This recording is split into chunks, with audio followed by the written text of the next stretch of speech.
গতরাতে ক্রিকেটের জনপ্রিয় সংবাদ মাধ্যম ক্রিকইনফোর দেওয়া এক তথ্য অনুযায়ী সবার মধ্যেই বিভ্রান্তি ছড়িয়ে গিয়েছিল যে বাংলাদেশকে না করে দিয়েছে আইসিসি।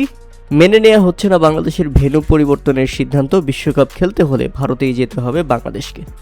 যদিও এই ব্যাপারটি পুরোপুরি অস্বীকার করেছে বিসিবি থেকে ইতিমধ্যে জানানো হয়েছে আইসিসির সঙ্গে এখনও তাদের কোনো কথা হয়নি। আইসিসি এখন পর্যন্ত কোনো উত্তর জানায়নি। তবে যাই হোক, আইসিসি যদি এমন কোনো উত্তর জানায় যে বিশ্বকাপ খেলতে হবে ভারতে গিয়েই বাংলাদেশকে, তাছাড়া কোনো বিকল্প রাস্তা নেই, ভেন্যু পরিবর্তন করবে না আইসিসি, সেক্ষেত্রে বাংলাদেশ ওয়াক ওভারে যাবে, অর্থাৎ এবারের বিশ্বকাপটি বর্জন করবে বাংলাদেশ। এখন অনেকের মনে প্রশ্ন জাগতে পারে, অতীতেও কি ওয়াক ওভারের নজির ঘটেছিল বিশ্বকাপে? হ্যাঁ দর্শক, অতীতেও ঘটেছিল এমন ঘটনা।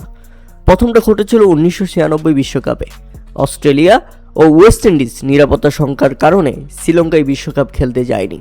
তারা ওয়াক ওভারে চলে গিয়েছিল এবং শ্রীলঙ্কাকে অস্ট্রেলিয়া এবং ওয়েস্ট ইন্ডিজের পয়েন্ট দিয়ে দেওয়া হয়েছিল। 2003 সালেও ঘটেছিল এমন ঘটনা।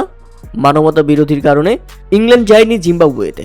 হ্যাঁ, 2003 বিশ্বকাপে জিম্বাবুয়েতে ইংল্যান্ড যায়নি, কেননা সে সময় ইংল্যান্ড ইরাকের সাথে একটা ঝামেলা নিয়ে রীতিমতো বয়কট করেছিল। জিম্বাবুয়েতে বিশ্বকাপ খেলতে যাবে না তারা, এবং শেষ পর্যন্ত তারা ওয়াক ওভারে চলে যায় এবং জিম্বাবুয়েকে ইংল্যান্ডের সেই 2 পয়েন্ট দিয়ে দেওয়া হয়। এরপর নিরাপত্তা সংখ্যায় নিউজিল্যান্ড যায়নি কেনিয়াতে। হ্যাঁ, কেনিয়াতে যায়নি নিউজিল্যান্ড, এবং নিউজিল্যান্ডের সেই 2 পয়েন্ট দিয়ে দেওয়া হয়েছিল কেনিয়াকে।